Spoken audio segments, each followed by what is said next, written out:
मैंने डील करना है स्पीड में एक और टॉपिक को, इन तीनों टॉपिक्स को मिक्स कर, इन तीनों टॉपिक्स को मिक्स कर, जिसमें मैं थोड़ी सी डिस्कशन करूंगा और थोड़ी सी ढेर सारी गाइडेंस होगी इंशाल्लाह।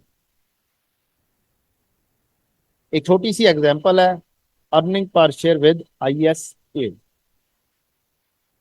हम दो चीजें लिखते हैं, एक चीज लिखते हैं जो मैंने आपको फॉर्मेट सिखाया, ये फॉर्मेट सिखाया कि एक साल के अंदर आप काम करो, क्या लिखो, अर्निंग लिखो।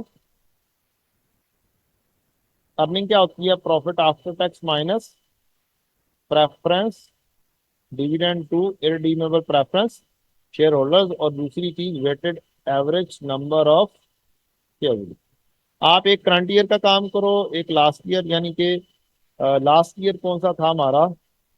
2014 है और 2015 की कहानी है। तो 2014 का काम पहले करो। 2014 की अर्निंग आपने लिखी, क्वेश्चन में थी 20 मिलियन और 4 मिलियन शेयर थे। आपने काम कर दिया 20 मिलियन और 4, 20 मिलियन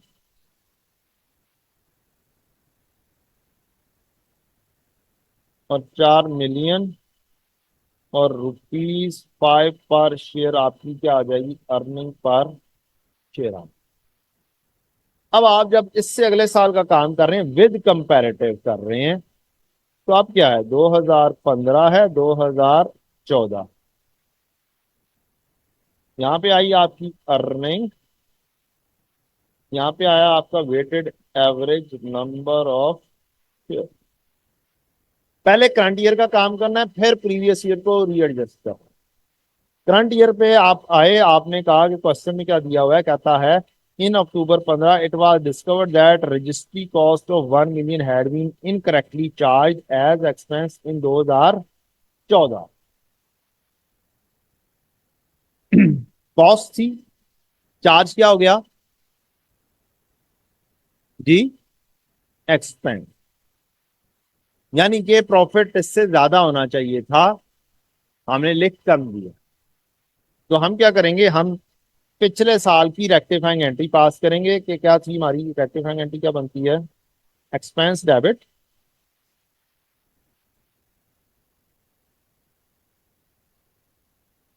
और PPE क्रेडिट। ये 2014 में अगर हम एंट्री ठीक कर देते हैं 1 मिलियन की,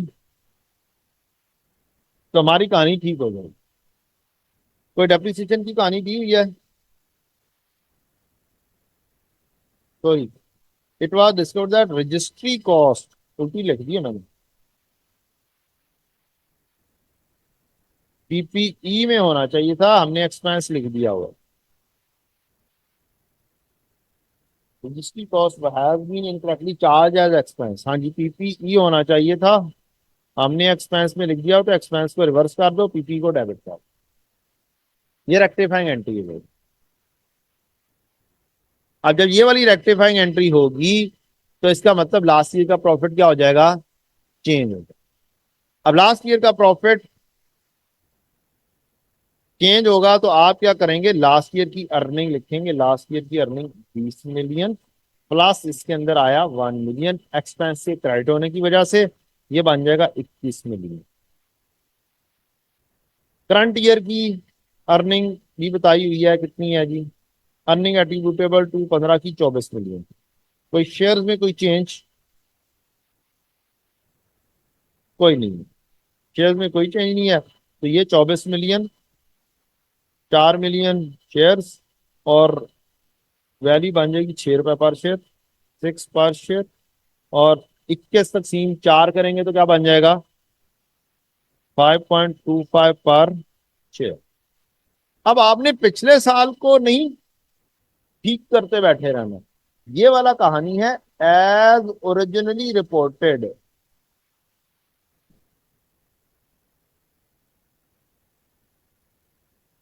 जो लास्ट ईयर में हुआ था। इसीलिए काम किया 2014 और उसका कंपैरिजन 2013, ताकि कंफ्यूजन क्रिएट ना हो कि ये लास्ट ईयर की कहानी थी और ये है करंट ईयर की कहानी विद कंपैरेटिव। अब हम पिछले साल को छेड़ ही नहीं सकते। क्या आप पिछले साल की फाइनेंशियल स्टेटमेंट्स निकालेंगे, दोबारा से खोलेंगे, ठीक करेंगे, रिपब्लिश करेंगे? नहीं, करंट ईयर के अंदर ही क्या करेंगे, पिछले साल को ठीक करके प्रेजेंट करेंगे और करेक्शन ऑफ एरर का एक अदद नोट दे देंगे कि ये काम हो गया था, ये गलती को हमने कर दिया ठीक, और इसका इफेक्ट लाइन आइटम्स के ऊपर ये पड़ा कि प्रॉफिट आपका बढ़ गया, एक्सपेंस आपका कम हो गया।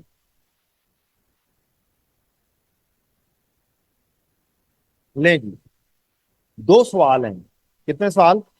दो सवाल हैं हिस्ट्री के अंदर अवेलेबल इस तरीके के, जिसके अंदर कहानी किस किस की है। एक कहानी है changes in equity with IS 8 with earning per share. एक आया हुआ FAR 1 लेवल पर स्प्रिंग 22 को।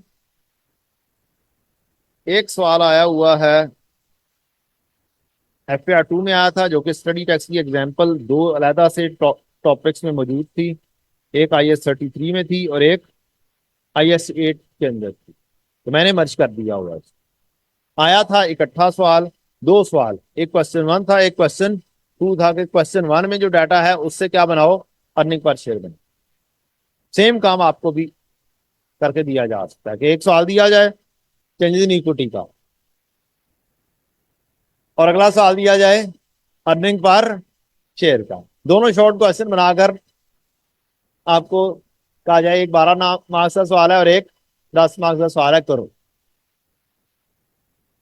और अगर दोनों को मर्ज कर दिया जाए तो इकट्ठा 20 मार्क्स का सवाल बनाकर भी दिया जा सकता है। ठीक है जी। तो दोनों अंदाज से क्वेश्चन को पूछा जा सकता है। इन दोनों में से आपने पहले से कौन सा परफॉर्म कर रखा? चलो मैं पहले पहले वाला ही रिसेंट डिस्कस कर देता हूं। रोमन लिमिटेड, नहीं रोमन नहीं है, चांद लिमिटेड। चांद लिमिटेड इनकॉर्पोरेटेड हुआ 1 जनवरी 20 पर with authorize share capital of 500 million. जनाब इज्जत माप ऑथोराइज कैपिटल हमारे से कोई रिलेट नहीं करता। साइड पे करो से। Comprising 50 million share, okay. Detail of shares issue are as follow.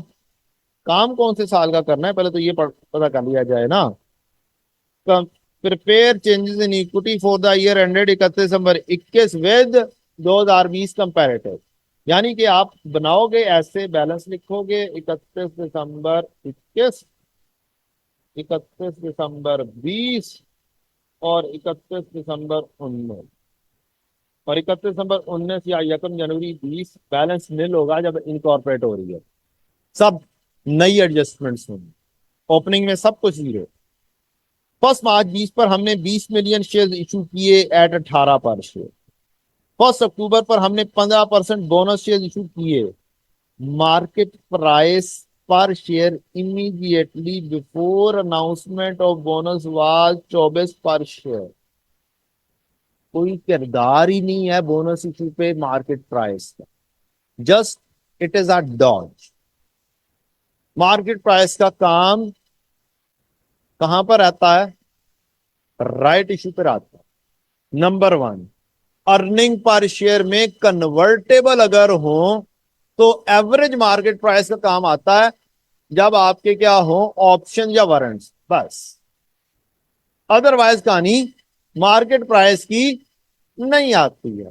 तो ये हमें खाम खा में बोनस इशू में तंग करने के लिए ये एक अदद एडजस्टमेंट दी गई है। नॉलेज टेस्ट करने के लिए एक अदद एडजस्टमेंट दी गई है, तंग करने के लिए नहीं, असल में नॉलेज टेस्ट करने के लिए कि बच्चों को पता है कि नहीं पता। On 1 September 21 CL issued 40% right share at a premium of 12 पर शेयर। ये प्रीमियम की वैल्यू दी हुई है, फेस वैल्यू 10, 12.5 प्रीमियम, तो इसका मतलब है ये 22.5 पर शेयर में इशू हुआ होगा। फेस वैल्यू 10 ही है कि नहीं? यहां पर लिखा हुआ है 50 मिलियन शेयर है, 500 का कैपिटल है, तो इसका मतलब है फेस वैल्यू कितने की हुई? 10 की। तो 22.5 पर शेयर पर यह इशू किया जा रहा है। The market price per share immediately before the entitlement date was 33 per share. अब यहां पर भी दो कहानियां आ जाती हैं। एक एंटाइटलमेंट डेट होती है और एक कौन सी डेट होती है, अनाउंसमेंट डेट। तो एंटाइटलमेंट डेट है हमारे लिए जो किरदार अदा कर रही है, अनाउंसमेंट के ऊपर कुछ नहीं होता, तब तो पैसे आए नहीं होते। जब पैसे आने हैं, शेयर इशू होने हैं, उस तारीख से पहले की आपने मार्केट प्राइस देखनी है। Following information has been extracted from CS dart financial statements. Net profit दोनों सालों के दे दी है, real surplus arising during the year, other comprehensive income की कहानी दे दी, ट्रांसफर ऑफ इंक्रीमेंटल डेप्रिसिएशन एक साल में है, दूसरे साल में नहीं है, साल के एंड पर रिवैल्यू हुआ होगा, इस वजह से नहीं होगा। फाइनल कैश डिविडेंड 2020 का फाइनल डिविडेंड 2021 में प्रेजेंट होगा। After the preparation of draft financial statement for the year ended 31 December 21, it was discovered that installation cost of 12 million relating to plant capitalization on 1st August 20 was wrongly expensed out. The plant is subsequently measured using cost model and is being depreciated at 20% per annum on reducing balance method. तो बस एक छोटी सी adjustment है किसकी, error की। तो error को क्या कर देना साइड पर, वैसे भी एंड पर दिया हुआ है, पहले लिखा होता ना तो फिर स्टूडेंट्स को ज्यादा प्रॉब्लम होती है। एंड पे लिखा होता फिर तो कहानी एंड पर आ रही होती, लेकिन फिर भी सोच सबसे पहले सोचते हैं इसको, इसका क्या करना, इसका कुछ नहीं करना है, इसको फिलहाल क्या करना है, इग्नोर करना है और सवाल को प्रोसीड करना। लें जी, तो स्टार्ट काम होगा आपका ओपनिंग से, ओपनिंग नील होंगे सारे। फिर शेयर कैपिटल इशू होगा 1 मार्च 20 पर 20 मिलियन शेयर 18 पर entry cash debit, share capital 10 रुपए के हिसाब से 200 और 8 रुपए के हिसाब से प्रीमियम। तो cash debit, share capital credit और share premium credit. Next entry, उसके बाद बोनस इशू बड़े तरतीब से दिया हुआ है, 15% बोनस इशू। हमारा शेयर कैपिटल था यहाँ पर 200 मिलियन, 200 मिलियन का सीधा सीधा सा 15% लेंगे और बोनस इशू कर दी। अब बोनस इशू में क्या क्वेश्चन के अंदर कुछ लिखा हुआ है कि एज डिविडेंड है या नॉट एज डिविडेंड है?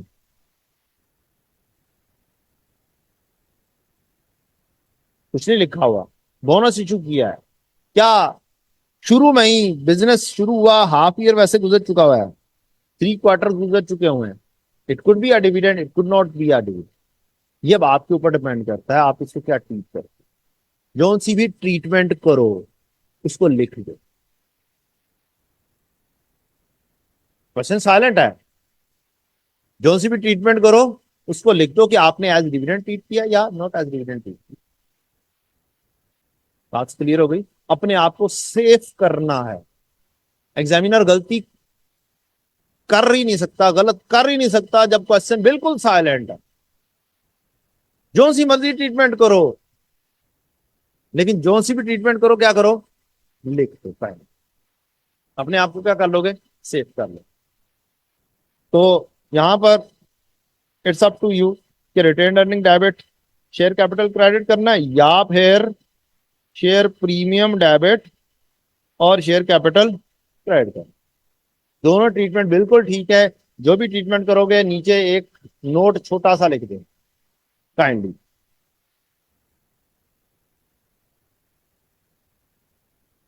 यहां पे कहीं पे लिखें bonus issue treated as dividend, 15% bonus issue treated as dividend. चलो बात खत्म हो गई। अब इसका मतलब है retain earning debit share capital credit हो गया। नेक्स्ट कहानी आई, आपने कहा ये तो इससे अगले साल की कहानी आ गई। इससे पहले कहानी कौन सी आ सकती है? प्रॉफिट लिख लें, 48 लिख दें, रियल इन सरप्लस लिख दें, फाइनल डिविडेंड अगले साल में जाके आएगा। आपने यहां पर प्रॉफिट ये 48 लिख दिया, आपने total comprehensive income real in surplus में लिख दी और अगले साल पे मूव कर गए।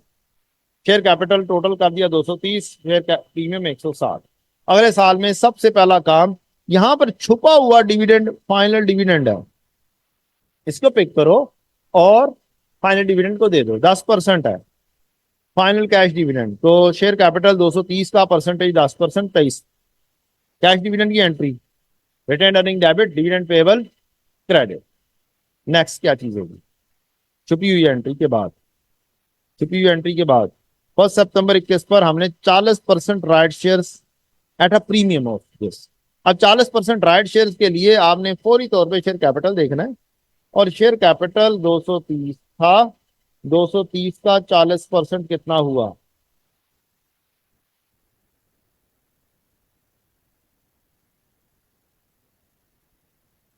92। आपने ये सीधा शेयर कैपिटल में लिखी।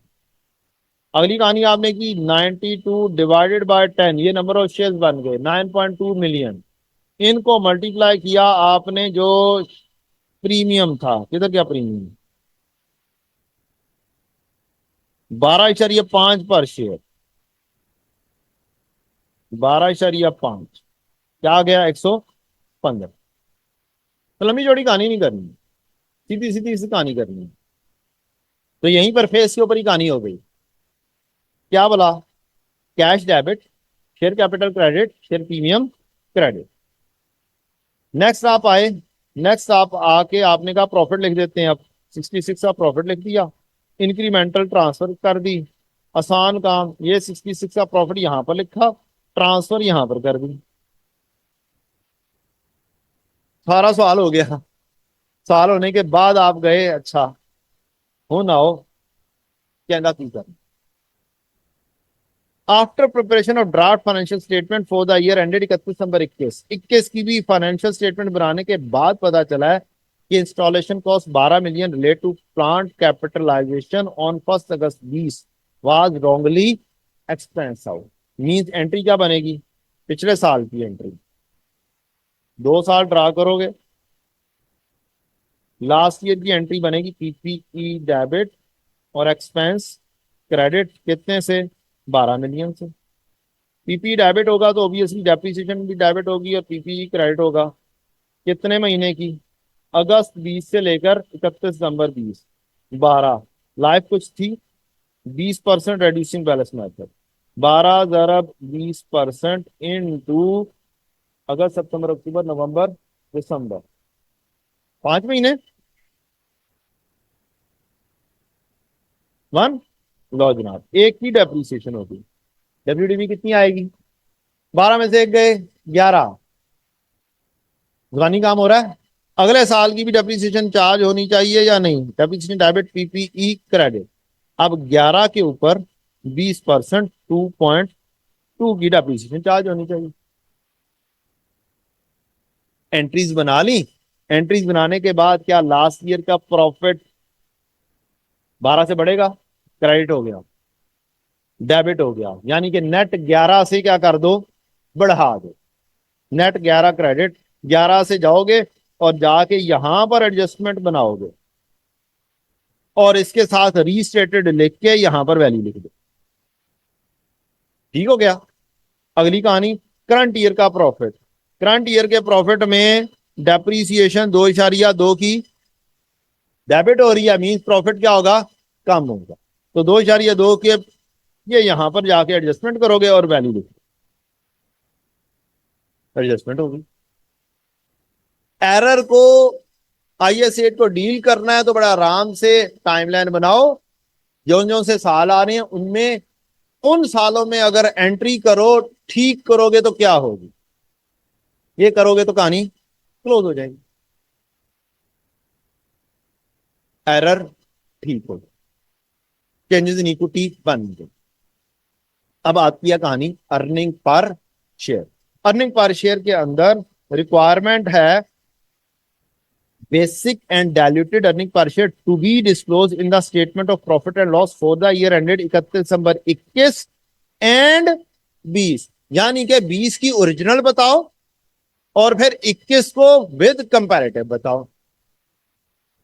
अब नंबर ऑफ शेयर्स हमारे पास आराम से स्पून से वर्किंग हो चुकी हुई है, ये वाली वर्किंग हो चुकी हुई है। नंबर ऑफ शेयर्स यहां से डिवाइडेड बाय 10 करो और नंबर ऑफ शेयर्स की वेटेड एवरेज की कहानी आराम से बना सकते हो। शेयर कैपिटल वेटेड एवरेज बनाते हुए क्या चाहिए होता है? Number of shares. कहानी यहां पर मौजूद है। यहां से पिक करोगे और क्या करोगे, डिवाइड बाय 10 करोगे और वेटेड एवरेज की वर्किंग बनाओ, 2020 की वेटेड एवरेज की वर्किंग। ये बताएं किस तारीख पर ये पहले इशू हुए थे 200 मिलियन, वर्किंग बनाते हैं। 1 जनवरी 20 पर जीरो थे, 1 मार्च पर ये इशू हुए 20 मिलियन, आपका बैलेंस बन गया 20। फिर आपके 1 अक्टूबर पे बोनस इशू हुआ और 3 आया और टोटल हो गया 23। अब यहां से जब डेट वाइज लिखोगे तो फिर क्या बनेगा, टाइम फैक्टर आएगा। टाइम फैक्टर, पहले वाले जीरो नंबर ऑफ शेयर, जनवरी फरवरी में तो कोई शेयर इशू ही नहीं हुआ था, तो 2 महीने तो यहाँ पे लैप्स कर गए ना। फिर 1 मार्च पर शेयर इशू हुए, 1 मार्च में बैलेंस बना 20, ये चला 31 सितंबर तक, मार्च अप्रैल मई जून जुलाई अगस्त सितंबर, 7 महीने ये रहा। फिर अगला बैलेंस 23 मिलियन 1 अक्टूबर पे होगा, अक्टूबर नवंबर और दिसंबर 3 महीने ये रहा। अब 12 के 12 महीने हो गए पूरे। अगर ये ऊपर वाला ओपनिंग 1 जनवरी ना लिखते तो गलती होने के चांसेस हो सकते। नेक्स्ट, क्या बोनस इशू हुआ है, ये बोनस इशू हुआ है कितने परसेंट, 15%। फैक्टर क्या बनेगा, 1.15। ठीक, कल वाली कहानी, परसेंटेज गिवन हो 1 में जमा कर दो, फैक्टर बन जाएगा बोनस इशू। ऐसे भी सोच सकते हो, ऐसे भी सोच सकते हो कि पुराने शेयर थे 100, 15 नए इशू हुए, 115 हो गए, बाद में 115 है, पुराने 100 हैं, आंसर 1.15 आ जाएगा। तो बोनस इशू का फैक्टर इस बैलेंस के आने से पिछले लेवल पर अप्लाई होना है, पिछले बैलेंस पर, यहां पर भी और यहां पर। और यहां से वेटेड एवरेज कैलकुलेट करोगे तो 19.17, लास्ट ईयर की वेटेड एवरेज आ जाएगी 19.17। आप अर्निंग पर शेयर रूटीन में बनाओगे 2020 की, उसी फॉर्मेट में 2020, 2019 अर्निंग और वेटेड एवरेज 19.17। और अर्निंग क्या आई थी, जो क्वेश्चन में दी हुई है लास्ट ईयर में वो प्रेजेंट हुई थी 48 की, अभी ये वाली लेनी है। कहानी तो यहां पर देखनी है कि ये 48 है, अर्निंग पर शेयर क्या बनी बच्चे,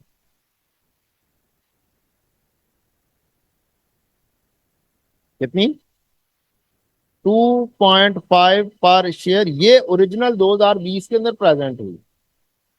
उसके बाद अगला साल बनाओगे 2021 का, और विद कंपैरेटिव 2020, यहां पे लिखोगे अर्निंग, यहां पे लिखोगे weighted average number of share. अब लास्ट ईयर की अर्निंग भी यहां पर लिख सकते हो, लास्ट ईयर 48। अगर जस्ट एरर दिया हुआ आपको, error with earning per share दे दिया है, क्या हो सकता है कि नहीं हो सकता, हो सकता है। तो यही वाला एरर था, ये आपने वर्किंग बनाई, ये वाली। आपने कहा लास्ट ईयर का प्रॉफिट कितने से बढ़ गया, 15 से, और एक से क्या हो गया, कम हो गया, 12 से, सॉरी 12 से बढ़ गया, एक से कम हो, कितना बन जाएगा, वही बन जाएगा जो अभी कैलकुलेट करके आए हो, 59, जो अभी यहां पर कैलकुलेट किया आपने रिवाइज।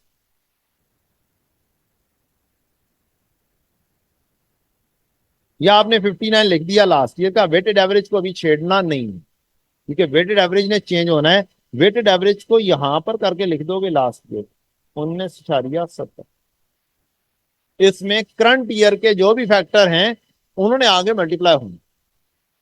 तो करंट ईयर की वर्किंग बनाएंगे, करंट ईयर में वंस अगेन यहां से काम शुरू करोगे, 230, एक शेयर आए हैं 9.2, डेट देखोगे 9.2 कब आए, 23 और 9.2, ये ओपनिंग आ गया 23 का, 9.2 डेट देखी 1 सितंबर की है, और ये हो गए 32 ईयर एंड 31 दिसंबर है। 8 महीने बनेंगे जनवरी से लेके अगस्त तक, 4 महीने इस बैलेंस को, टाइम फैक्टर आ गया। राइट इशू के लिए आपने कहा कि कम राइट प्राइस क्या है, market value before right issue कितनी थी, 33 रुपए थी। इस 33 को डिवाइडेड बाय, यहां पर किधर गई, ये 33 आपने यहां पर लिखा, डिवाइडेड बाय के लिए आपने वर्किंग की। वर्किंग के लिए सिखाया था आपको कि बिफोर, न्यू एंड आफ्टर करना। बिफोर 23 थे, 9.2 नए इशू किए, बाद में 32.2। पुरानी वैल्यू थी 33 रुपए, नई वैल्यू जितने में इशू किए, कितने में इशू किए थे,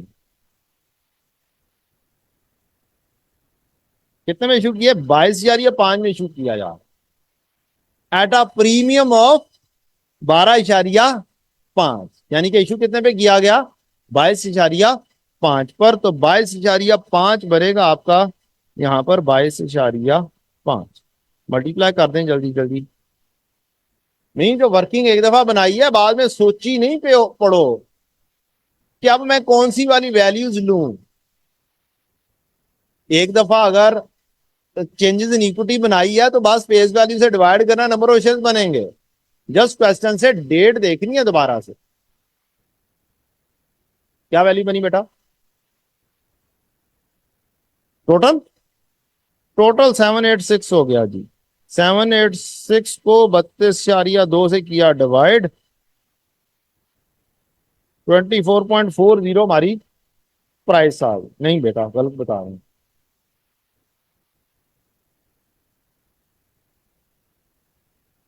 कितना आया, 966। ये टोटल आ गया 966, और 966 को डिवाइड किया 32.2 से, तो ₹30 आ गया। ये 30 आपने यहां पर लिख दिया, फैक्टर बन गया। यहां से वेटेड एवरेज निकालेंगे तो वेटेड एवरेज बन जाएंगे 27.6। ये टॉप पर जो इकट्ठा हुआ है, इसने इससे पिछले साल पे इफेक्ट करना। ये 33.6 उठाओगे और यहां पर मल्टीप्लाई कर दोगे, 33 तकसीम 30, 33/30, ये फैक्टर उठाओगे यहां पे लिख दो। ये पिछले साल के वेटेड एवरेज क्या हो जाएगी, रीएडजस्ट हो जाएगी। बनानी इंडिपेंडेंट ही है वेटेड एवरेज, एंड पर डील करना। करंट ईयर का तो जोन सा भी कहानी आएगी वो आप डील कर लेंगे। क्या, वेटेड एवरेज पिछले साल में लिखी आपने 19.17, इसका कॉन्सेप्ट कौन सा है करंट ईयर के अंदर। मैंने कल एक बात बताया था, ये जितने भी फ्री फैक्टर की कहानी होती है इनको कंसिडर किया जाता है एज इफ ऑलवेज इशूड। क्या कंसिडर होते हैं, एज ऑलवेज इशूड। अब पिछला साल क्लोज हो चुका, उसको नहीं ठीक कर सकते। करंट ईयर में पिछले साल का कंपैरेटिव की प्रेजेंटेशन ठीक करनी है, एज इफ ऑलवेज इशूड को कंसिडर करते हैं। अब लास्ट ईयर का ही वेटेड एवरेज पिक किया, ये फॉर्मेट बनाने का फायदा क्या है, लास्ट ईयर का ही उठा के यहां पे पिक किया, करंट ईयर का क्या काम किया, जो टॉप पर इकट्ठा हुआ है फैक्टर, फ्री फैक्टर, उसको पिक किया और मल्टीप्लाई कर दिया शेयर्स के साथ। अर्निंग को ठीक किया अर्निंग में, वेटेड एवरेज को ठीक किया वेटेड एवरेज में, और कहानी क्या कर देंगे, नई वैल्यू लिख देंगे, और क्या बन जाएगी आपकी, new earning per share of last year, सही वाली, रीस्टेटेड वाली। जी, तो 59, और ये वाली वैल्यू क्या बन जाएगी, 21.08, और फिर earning per share last year की क्या बन जाएगी,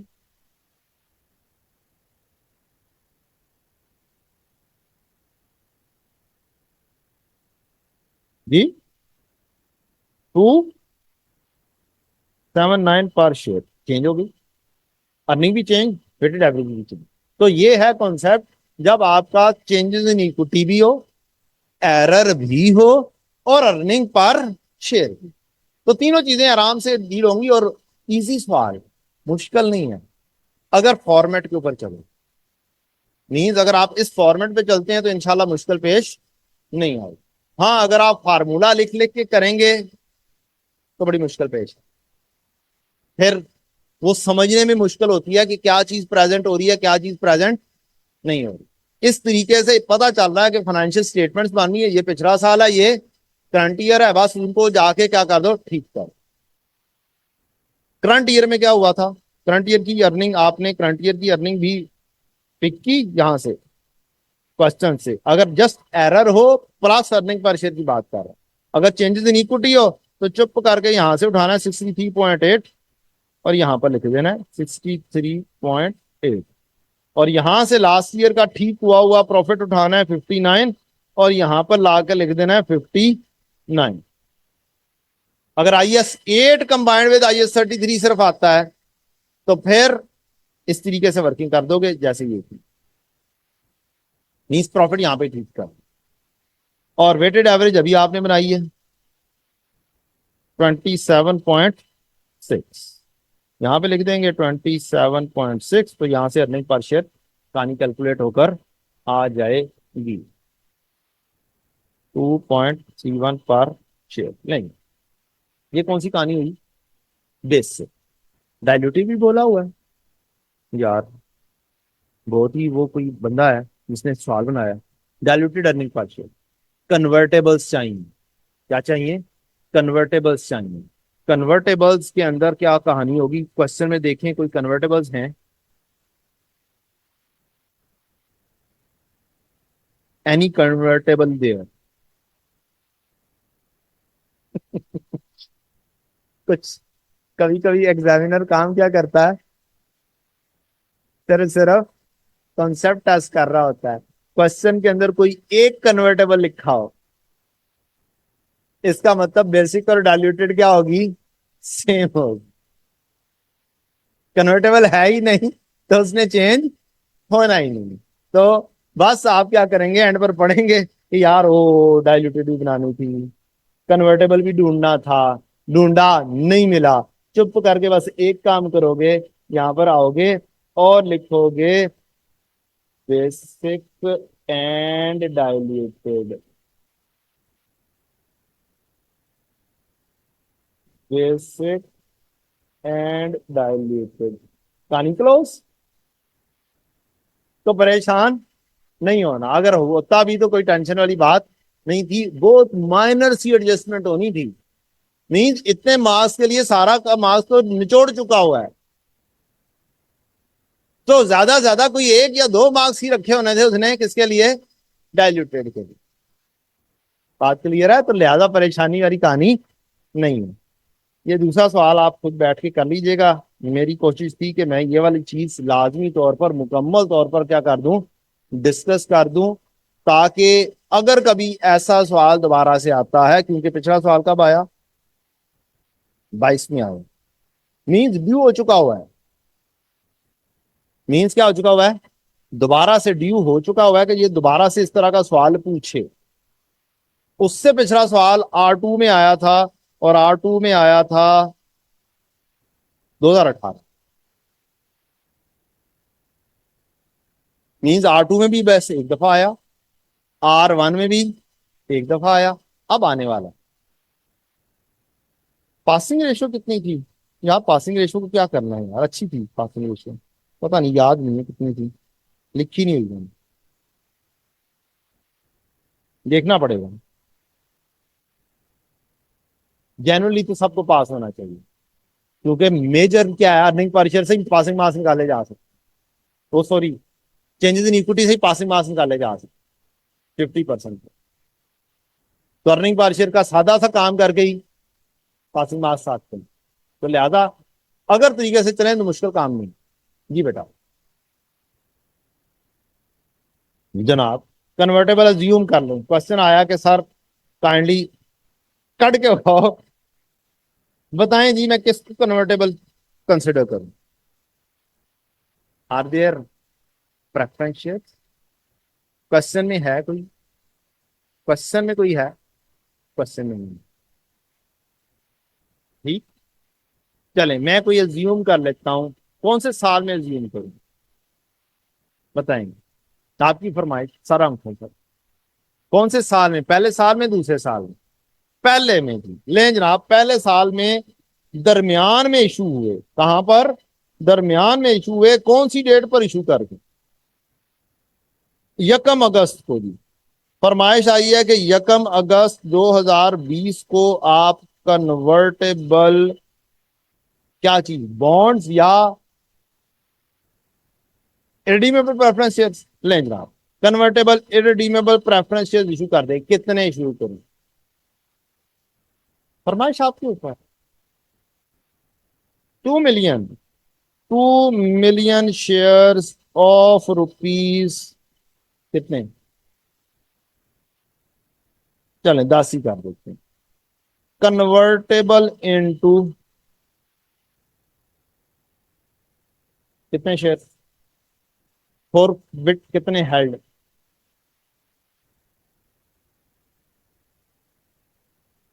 2 for every 5 shares. 2 ordinary shares for every 5 held. ये कहानी आ गई जी, जो फरमाइश की गई कि ये सर करवा कर दिखाएं, करके दिखाओ तुम।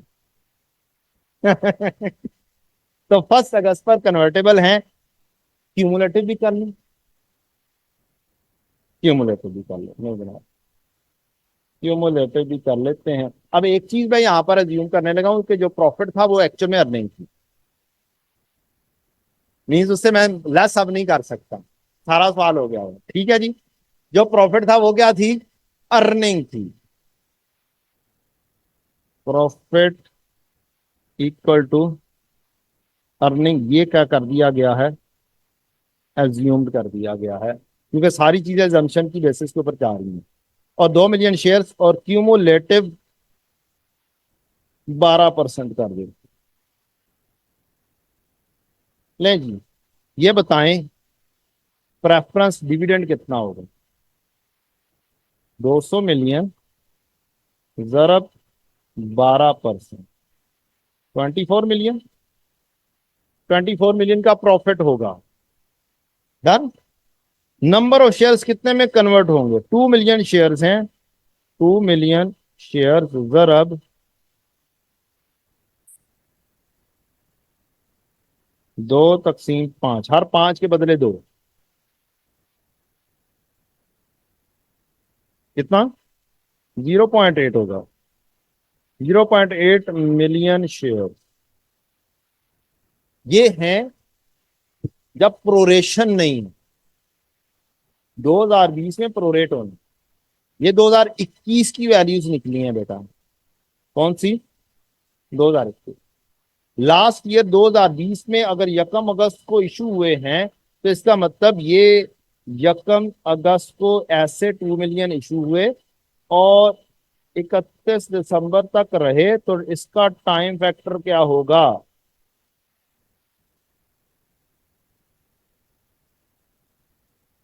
दो अरब। ये 0.8 मिलियन कैलकुलेट करें, सॉरी। ऑर्डिनरी शेयर में 0.8 इशू होना था। इसका टाइम फैक्टर अगस्त से लेकर दिसंबर, 5 महीने। तो इसका वेटेड एवरेज क्या बनेगा?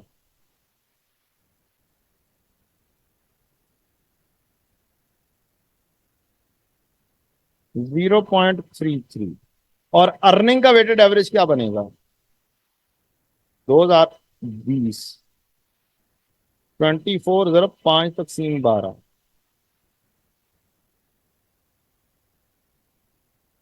जी 9, 10, 10 तो जिस साल में इशू हो उस साल में ये देखा जाता है कि ये कब इशू हुए। उसकी अर्निंग भी वेटेड एवरेज होती है, उसके शेयर्स भी क्या होते हैं? वेटेड एवरेज होते हैं। जिसको स्टूडेंट क्या करता है? मिस कर। 2021 में पूरा साल रहे। इसके लिए भी ना टाइमलाइन एक काम कर सकते हो आप। ये 1 अगस्त को इशू हुए, इसका मतलब है 5 महीने की अर्निंग। और एवरेज किसको बोलते हो? एवरेज इसको बोला जाता है कि पूरे साल पर मुहित करके देखो तो क्या बनता है। मसलन अगर शेयर बढ़ रहे हैं तो ये है, और एवरेज क्या है? ये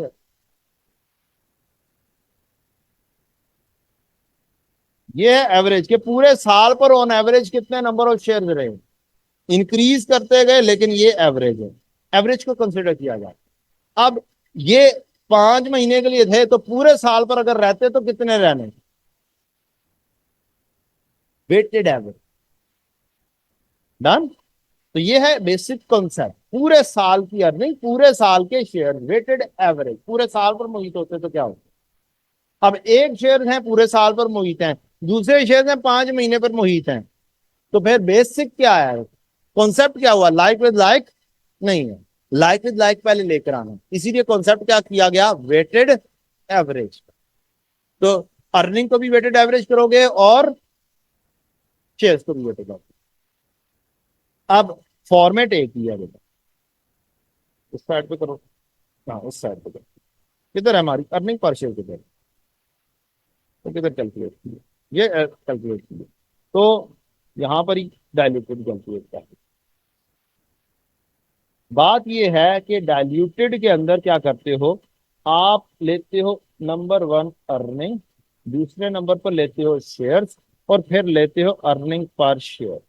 इसी फॉर्मेट को अगर फॉलो करेंगे आसानी से हो जाएगा। पहले नंबर पर लेना है आपने as reported. As reported earning थी 48, 19.17 थे शेयर्स, ये पिक किए यहां से।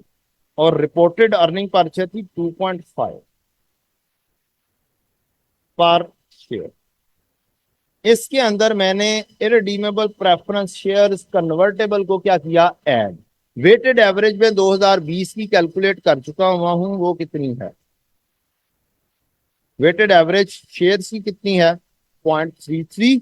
और वेटेड एवरेज 10 है अर्निंग, 10 और 0.33।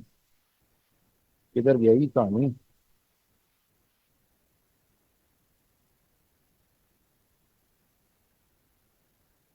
अर्निंग में इजाफा कितना था बेटा? 10। और शेयर में 0.33, अर्निंग कितनी होगी? 58। और ये क्या हो गया? 19.50। कितनी value I? 2 point. Is it diluted और एंटी डायल्यूटेड? ये क्या है? आपकी एजम्पशन अच्छी नहीं थी, एंटी डायल्यूटेड है, लिहाजा वंस अगेन आंसर वही आ गया। लेकिन प्रोसीजर पता चल गया। असल असल तो चीज है ना प्रोसीजर की, असल कॉन्सेप्ट है प्रोसीजर आना चाहिए। क्लियर कहानी? अब इसी तरीके से यहां पर वर्किंग करोगे 2021 की, 2021 की, और फिर कंपैरेटिव की भी अलग से दोबारा से होगी। 2021 की अर्निंग, फिर शेयर्स और earning per share as reported कितनी है? 63.8। शेयर्स कितने हैं? 27.6 और 2.31 है अर्निंग पर शेयर। यह है बेसिक। इसके अंदर इरडीमेबल प्रेफरेंस शेयर्स को क्या करो? ऐड करो। इरडीमेबल प्रेफरेंस शेयर्स को किया आपने ऐड। अब 2021 की अर्निंग कितनी कैलकुलेट की? अब पूरे साल की लेंगे, क्योंकि अब इस साल में पूरा साल ये मौजूद रहे हैं। अर्निंग कितनी है? 24। और शेयर्स कितने हैं? 0.8।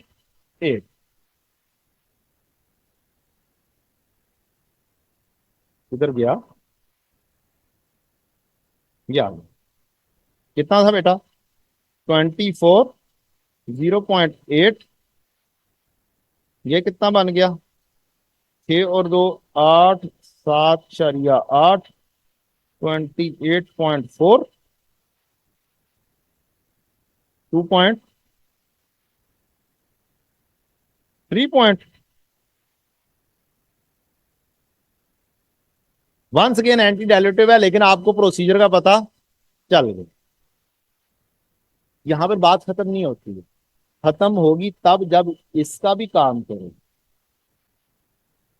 अब इसका काम करने के लिए क्या करोगे, यहां से जो 2020 बनाया है, इसकी अर्निंग, इसके शेयर्स, इसकी earning per share as reported है 59, 21.08 और 2.79। और इरडीमेबल प्रेफरेंस शेयर अब जो लास्ट ईयर के थे इनको पिक करोगे, क्योंकि लास्ट ईयर का काम कर रहे हो ना। 10 और 0.33, 10 एंड 0.33, 69, 21.41। अब क्या earning per share I, 3.22। Procedure पता चल गया। ड्यू टू वन अजम्पशन के जी हमने परसेंटेज बहुत हाई ले ली थी या नंबर ऑफ शेयर ज्यादा कर लिए थे, उसकी वजह से डाइल्यूटेड नहीं हुआ, सारे क्या बन रहे हैं, एंटी डाइल्यूटेड बन रहे हैं। लेकिन काम का आपको पता चल गया करना कैसे है। फॉर्मेट के ऊपर आ जाओ, जिंदगी क्या कर लो, सुनने का एक ही फॉर्मेट है, एक ही फॉर्मेट पे काम चल रहा है, कोई नया फॉर्मेट नहीं। अगर दो चीजें होती, दो चीजों में भी ऑप्शन के साथ अगर दूसरी होती तो रैंकिंग की जरूरत नहीं थी, ऑप्शन पहले नंबर पर है ऑलवेज, क्योंकि उससे अर्निंग में इजाफा होना ही नहीं। ठीक, zero divided by anything, zero रहना ना, तो सबसे लास्ट ऑप्शन ही रहेगी। ऑप्शन के साथ कोई भी चीज दे दी एक, तो ऑप्शन पहले नंबर पर, दूसरे नंबर पे वो, रैंकिंग की जरूरत नहीं है, डायरेक्टली यही वर्किंग। दूसरे नंबर पर अगर दो दूसरी ऑप्शन, लोन वाली ऑप्शन और रिडीम वाली ऑप्शन आ जाएगी, तब रैंकिंग की जरूरत है। फिर देखना पड़ेगा पहले कौन सा बाद में कौन सा। लें जनाब, जो ड्यू चीज थी वो अल्हम्दुलिल्लाह हो गई मुकम्मल। अब हम